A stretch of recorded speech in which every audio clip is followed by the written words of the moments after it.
Before solving these questions, I would like you to subscribe to this YouTube channel. If you have been learning one or two things, I would like you to subscribe because we'll be downloading fresh content, every time. So anytime you come to our channel, you'll be able to learn one or two things. And don't forget to turn on the notification bell so that you'll be the first to know about it as soon as we drop it. 71. Negotiations for wage increase by trade unions will be successful if there is negotiations for wage increase. You understand? A, mass unemployment in the country. B, an increase in marginal productivity of labor. C, economic recession in the country. D, a fall in marginal productivity of labor. Wage increase, an increase in marginal productivity of labor. Someone that's, that has actually been employed. If the person is doing well, then there will be room for negotiation to increase the wage. Negotiation for wage increase. So mass unemployment in the country, that will not play out. If you actually want it to work out. Then an increase in marginal productivity of labor. If your marginal productivity, if it makes sense, then you can still approach the employer that I want wage increase. And seeing your marginal productivity, if it is increased, you can be considered. So that is the perfect answer. Economic recession, no. So the perfect answer to this question is an increase in marginal productivity of labor. Productivity in agriculture. Foreign substitutes are allowed to compete with local farm. No, that does not really make sense. Mechanized farming is adopted. Very good. Mechanized farming is adopted. It's actually going to boost agricultural productivity. Then D, subsistence farming is encouraged. The perfect answer to that is mechanized farming is adopted. The perfect option to this is option C. 73. Most West African countries are less industrialized. Most West African countries are less industrialized because A, they do not see the need for industrialization. B, there is inadequate supply of unskilled labor. C, the size of the market is small. D, there is low level of income and savings. Now, most West African countries are less industrialized because A, let's take it from the last option. There is low level of income and savings. No, that is not the reason, because there is money in this country, especially in West Africa, there is money. That cannot be an excuse. The size of the market is small. No, the size of the market is not small. There is inadequate supply of unskilled labor. No, we have plenty like that, but it doesn't still mean are less industrialized because they do not see the need for industrialization. A lot of these people that are in charge do not see the need for industrialization, because if they see the need, they will work towards it. And before you know what happens, there will be industrialization. So the perfect answer to this, most Africans are less industrialized because they do not see the need. They don't see it. Even if they see it, they pretend as if they don't see it. So that is the perfect answer to that. The next option. 74. Governments may enhance industrialization by A, encouraging foreign firms to compete with domestic firms. B, establishing many industrial estates. C, ensuring that local industries pay more taxes. D, discouraging international trade. Government may enhance industrialization by encouraging foreign firms to compete with, no, establishing many industrial estates. Exactly. Government may enhance it by establishing many industrial estates. That is the perfect answer. Option B is the perfect answer to that. 75. Which of the following is not a method of calculating national income? Which of the following is not a method of calculating national income? Expenditure method, yes, is part of what can be used to calculate national income. Income method is part of it. Output method is part of it, but input method is the odd one out. So the perfect answer to this is option B. 76. The next question. An increase in the standard of living of a country means a fall in an increase in the standard of living of a country means a fall in A, wage and salary levels. B, value of domestic currency. C, demand for capital. D, cost of living. A fall in cost of living a fall in cost of living. An increase in standard of living of a country means a fall in cost of living. If the cost of living is lower, then the standard of living is actually making sense. So an increase in standard of living of a country means a fall in cost of living. So the perfect answer to this is D. The next option. In measuring the national income, any payment made or received which is not directly a return for services rendered is called, in measuring the national income, any payment made or received which is not directly in return for services rendered is called tax-free income, transfer payments, personal allowance payments, per capita income. It is transfer payment. When you talk about transfer payment means you are earning money for what you are not really working for. And for example, prostitutes. If you are in the business of prostitution and you are a prostitute, you are not, it can be added to the national income because even though you are using your body, but it's not really contributing to the national income. Now, transfer payment again, another example is pension. Though some of our parents, they are retired, but they still pay them money. So pension can also be categorized under transfer payment because they are no longer in the service. So it can be under transfer payment. So in measuring the national income, any payment made or received, which is not directly in return for services rendered, is called transfer payment. So that is why the correct option to that is B, transfer payment. The next question. One way of dealing with inflation in an economy is to, what is inflation? Inflation simply means persistent increase in the general price level. Persistent increase in the general price level. And one way of dealing with inflation, if you don't want, because by the time there is inflation, the money will not have value. The money will not have value. And no matter what, the purchasing power will reduce. So A, raise interest rate on loans. No, it can't. It cannot. One way of dealing with inflation in an economy is to raise interest rates on loans. Yes, let's check the other option. Increase the minimum wage.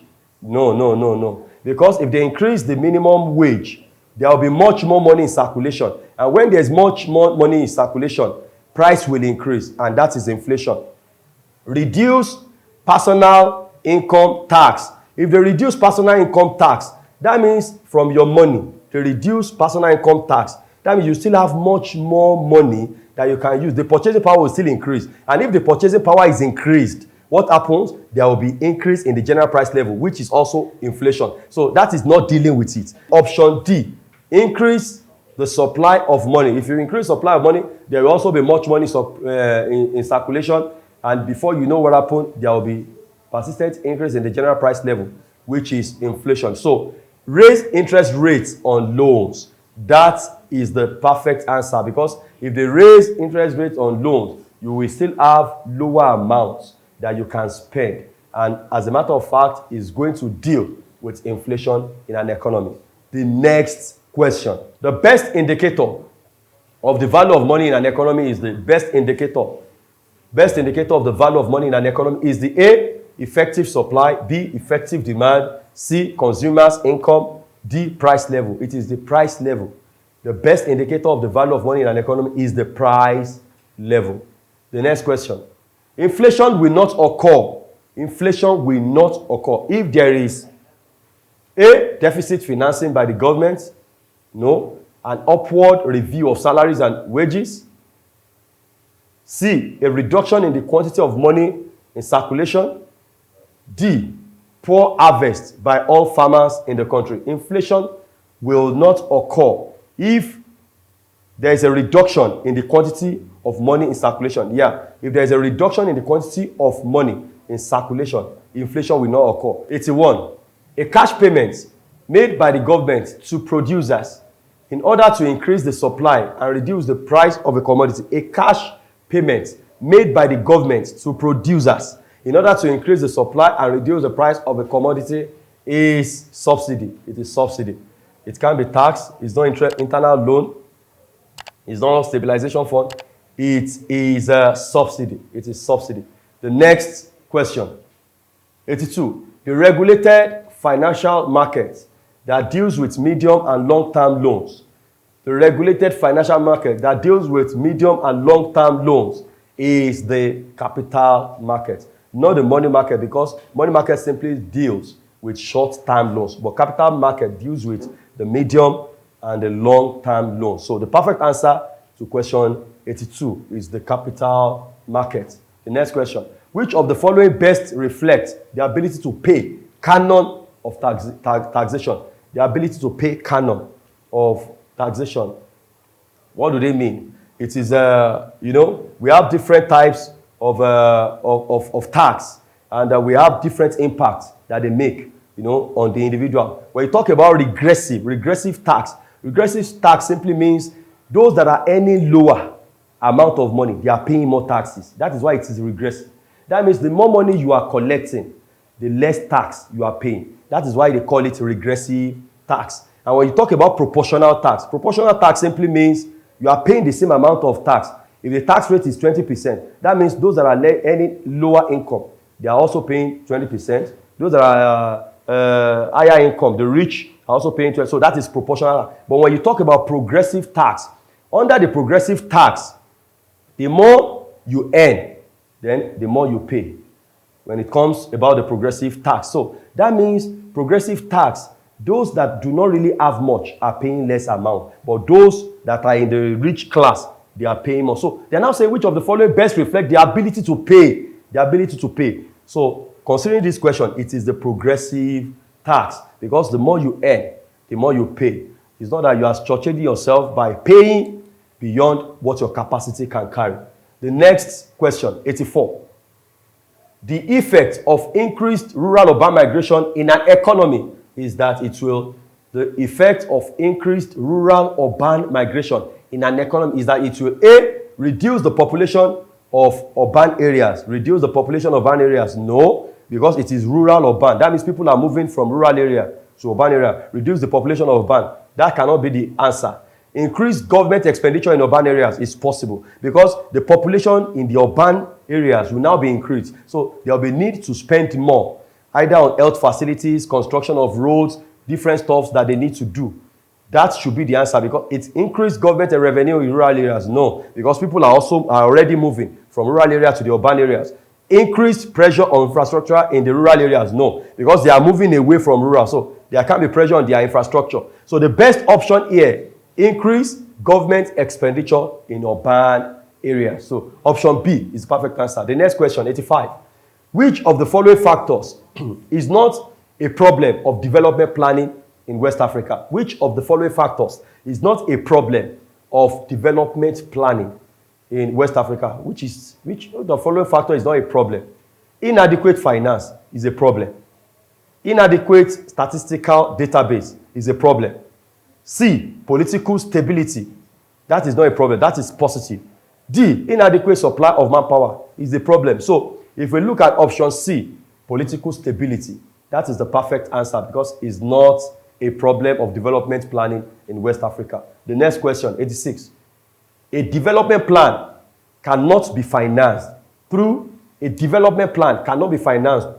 borrowing from foreign countries. Development plan can be financed through this. So that is not the best option. Cannot be financed through taxes from the citizens. Yes, from the tax we collect from the citizens, the government can easily do one or two things, to develop the economy. Salaries of workers, error. Salaries. My salary is my salary. I spend it the way I like.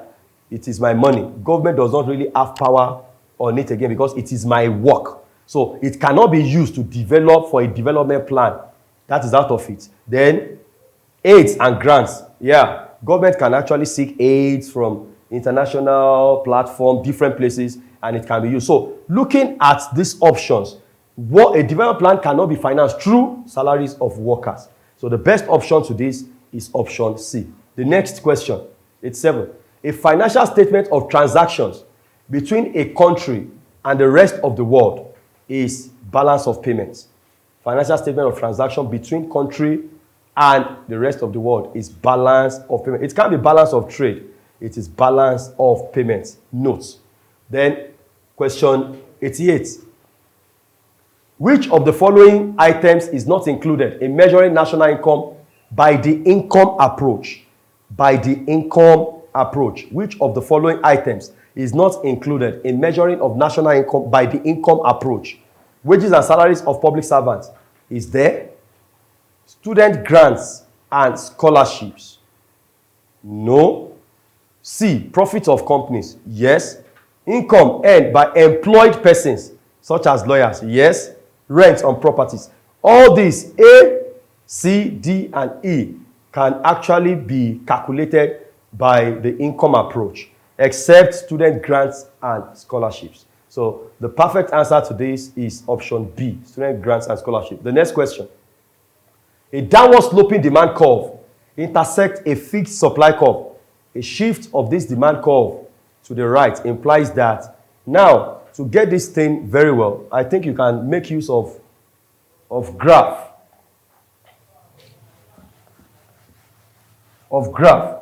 Now, to interpret this question, a downward sloping demand curve intersects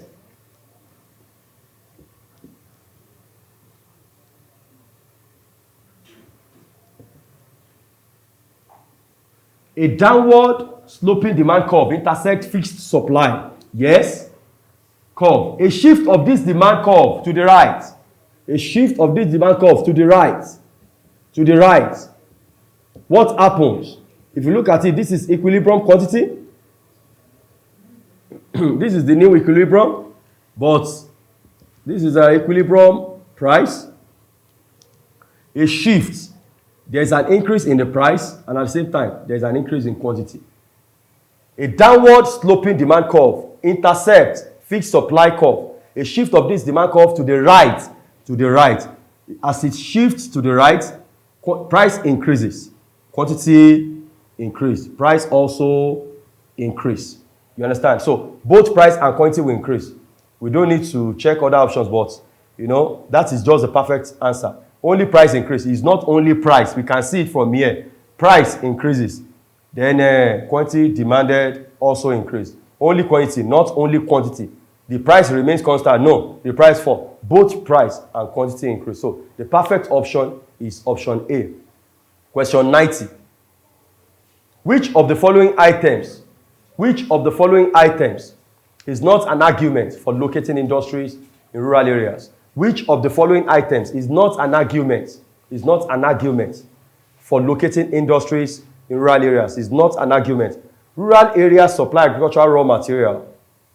Yes. The pace of development will be quickened in rural areas. C. Employment will be provided for rural inhabitants. D. Capital is easily available in rural area. E.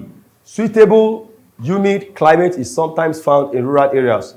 Capital is easily available in rural areas. Which of the following items is not an argument? Employment will be provided for rural inhabitants for locating industries in rural areas. Employment will be provided for rural inhabitants. That is not, we can't argue about that, because if there is a development or they locate industries in a particular rural environment, then automatically employment will be provided for rural. There's no need to argue about that. Then the next question, 91. The natural growth rate of a population is the sum of the birth rate and the death rate. No. Sum of the birth rate and the net migration rate. No. Birth rate minus the death rate. Birth rate divided by it is birth rate minus the death rate. The natural growth rate of population. So the perfect answer to that is option C. The next question, 92. Which of the following sets fully represents factor of production? Which of the following sets fully represent factors of production? Sunlight, machinery, man, land, labor, capital, enterprise, technology, capital, technology, ideas, market, land, water, weather, man. It is land, labor, capital, and those are the four factors of production. Land, labor, capital, entrepreneur. Those are the, so option, it is land, labor, capital, enterprise. So the perfect option to this is option B. All right, I believe you've been learning one or two things on this platform. So I will advise you subscribe now. Do it now. Subscribe to our YouTube channel and make sure you turn on the notification bell so that anytime we have fresh content, you'll be the first to know about it. So I'm waiting for you. Subscribe now. Thank you so much for subscribing. Next question. The concept of economic efficiency primarily refers to obtaining the maximum output from available resources at the lowest possible cost. Perfect. Conservation of our petroleum resources, no. Equity in the distribution of the nation's wealth, producing without waste, the limited one, no. Obtaining the maximum output from available resources at the lowest possible cost. That is the perfect answer in terms of efficiency. The next question. A Nigerian household's demand curve for semovita is downward sloping because a Nigerian household's demand curve for semovita is downward sloping because when something is downward sloping, the demand curve normally, naturally, it is downward sloping, except it is exceptional, because there are some exceptional cases like that. When something is downward sloping, it means it is negatively affected. There's a negative relationship between the price and quantity demanded. When the price is going up, quantity demanded will come down. And when the price comes down, quantity demanded will rise. You understand? A tin of milk that they are selling for 500 naira, and I'm having 1,000 naira. Taking 1,000 naira to the market, I'll be able to buy 2 tins of milk. But getting to the market, I realize that the price is now 700. Then I'll be able to buy 1. Because as the price increases, the quantity demanded will reduce. So a downward household demand for semovita is downward sloping because the demand for semovita is high. No. The local market are flooded with semovita. No. It is produced in Nigeria. No. Every household can afford to buy semovita. No. Higher prices attract lower quantities. While lower prices attract, that is the perfect answer. Higher prices attract lower quantities, while lower prices attract larger. That is when it is downward sloping. But mind you, there are some exceptional cases. We call it exceptional demand curve, that the price does not really follow, the quantity demand does not really follow the price as it's supposed to be. For example, luxury goods. There are some goods you need to buy to show off your wealth, that you are there. That one does not follow the normal demand curve. So when those prices are high, you buy more. And that is what all these celebrities, what they do. They buy more so that they can use it to show off. We call it luxury or sensations good. That one does not follow the normal demand curve. Another thing that can be classified under that is also goods of artifact. There are some old goods. They are old. They are scarce. So, and for you to get it, you work. You know, you stress yourself. So, on getting those things, because they are oldies. Are you getting my point? So, by the time you now get it, it will attract more money. So, the lower the price, not the lower the quantity, but the higher the price, you attach more value to it. So, those are the things, few things that you can say can make the demand curve to be acceptable. But normally, according to the normal demand curve that is downward sloping, when the price is high, quantity demanded will be low. And when the price is low, quantity demanded will be high. The next question. 95.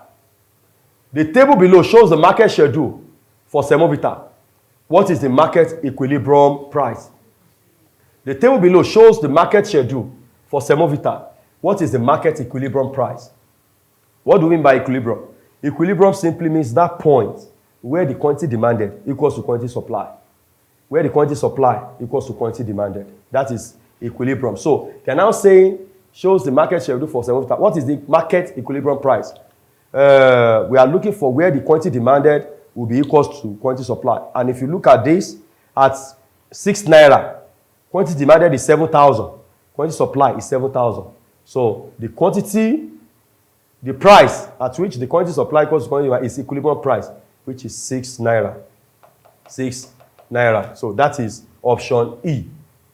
The next question, 96. Marginal cost curve intersects average cost curve. Marginal cost curve intersects average cost curve. Average cost curve. This is average cost. And normally, marginal cost will cut average cost from below. This is the marginal cost. It will cut it from the below at the minimum point. You understand? At the lowest point. That is how the marginal cost will cut the AC. It will cut it from below. So, and from this question, marginal cost curve intersects average cost curve from above at its lowest point, not from above. From below at its lowest point. Perfect. From below before the lowest point. No. From below after the lowest point. No. The perfect option is from below at its lowest point, because it will cut the average cost from below at its lowest point. The next question, 97. Palm oil industry is located in Bendel State because what? Yeah, palm oil industry is located there. Why? Because I believe it has the natural endowments. Imports raw materials for palm oil industry. No. It's a palm tree growing area. Perfect. Soil is unsuitable for other crops. No. Government does not engage land for other crops. The perfect answer to that is a palm tree growing area. So because of that, you understand, palm oil industry is located there. The next option, 98. In a sole proprietorship, the decisions are made by in a sole proprietorship, decisions are made by government, not by the government, because it's your business. As a sole proprietor, you are the one in charge of your business. You bear the risk alone. You bear the loss. You do everything on your own. There's no government interference. Made by the government, board of directors, no management, shareholders conference by the owner. By the owner. E is the perfect answer. The next question. 99. A greater burden of taxes on essential goods is borne by if the goods are essential, who bears the tax? Is it the consumer or the seller? If it is essential, the consumer, you don't have choice, he will buy it. So most of the time, when the tax is much, it is the consumer that will bear it. So middle income group, higher income group, lower income group, people falling between the middle and higher income, top few, richest. It is those that are in the lower income group that will bear the burden, because they don't have choice. They need to buy it. So indirectly, they bear the burden. 100. Monoproduct economies are those that monoproduct economies. What is mono? Mono means one. Mono means one. So have a rich cultural heritage, produce only raw materials, live from the export of their raw products, produce one main commodity, specialized in agricultural industries. Have a rich cultural heritage, produce only raw materials, live from the export of their raw product, produce one main commodity. One main commodity. That is a monoproduct economies. They produce one main commodity. The next question. 101. When a government owns enterprises, a numbers of advantages arise. When a government owns enterprises, a numbers of advantages arise. Which of the following is not one of such advantages? More capable is provided. Maybe more capacity. That may be typographical error. Pricing policy may be in the interest of consumers. Government workers may be indifferent towards the public. Infrastructures are rapidly developed. Income may be more evenly distributed. When a government owns enterprises, a numbers of advantages arise. Which of the following is not one of such advantage? One of such advantage. One of such advantage. Government workers may be indifferent towards the public. You know, it happens. And more capacity is provided, yes. Pricing policy may be in the interest of consumers. Pricing policy may be in the interest of consumers. Government workers may be indifferent towards the public. Infrastructures are rapidly developed. Income may be more evenly distributed. Pricing policy may be in the interest of consumers. The perfect answer to this is government workers may be indifferent towards the public, because at times they may not be concerned. You know, that is what happens at times. So it's one of the disadvantages. The next question. Which of the following is not an advantage of localization of industries? Which of the following is not an advantage of localization of industry? Localization of the industry. Reaping of external economics. Development of pool of skilled labor for the industries. Development is not an advantage. Development of organized markets. Growth of conurbations. Development of subsidiary industries.